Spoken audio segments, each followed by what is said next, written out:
ខ្ញុំមិនធ្លាប់នឹកគិតធ្វើនាងទីបីប្រពន្ធនាងណាផ្ញើទឹកនេត្រាមកគេសុរស្មានថាខ្ញុំលះប្តីខ្ញុំនេះតែនឹងងងត្រឡាញ់បងឲ្យខ្លួនអំព្រៃមិនធ្លាប់ដឹងអ្វីគេថាលួចប្តីគេនឹងគេខ្ញុំលំ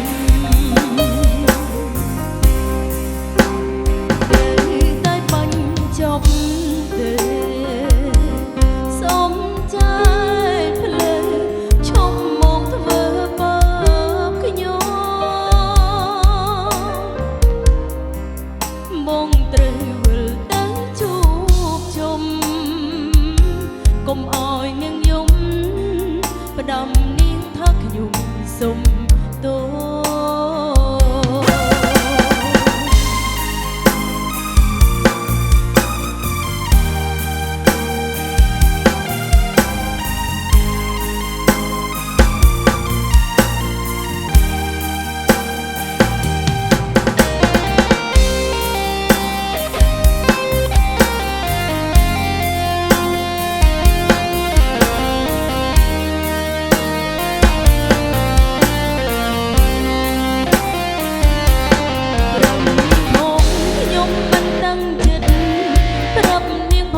ខ្ញុំក៏ខូចចិត្ត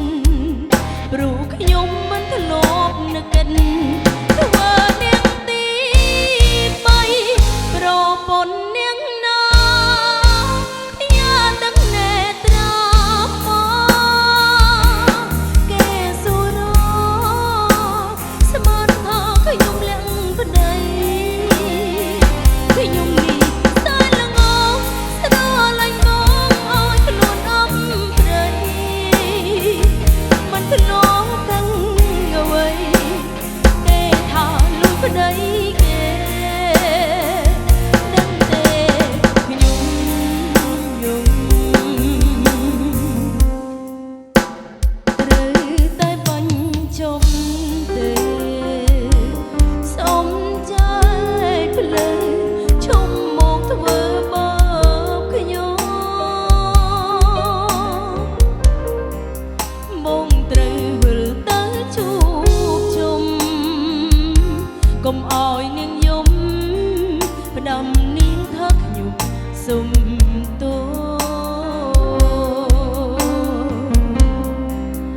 បងត្រូវវិលទៅជួបជុំកុំអោយនាងយំសូមផ្ដាំទេនាងថាខ្ញុំសុំ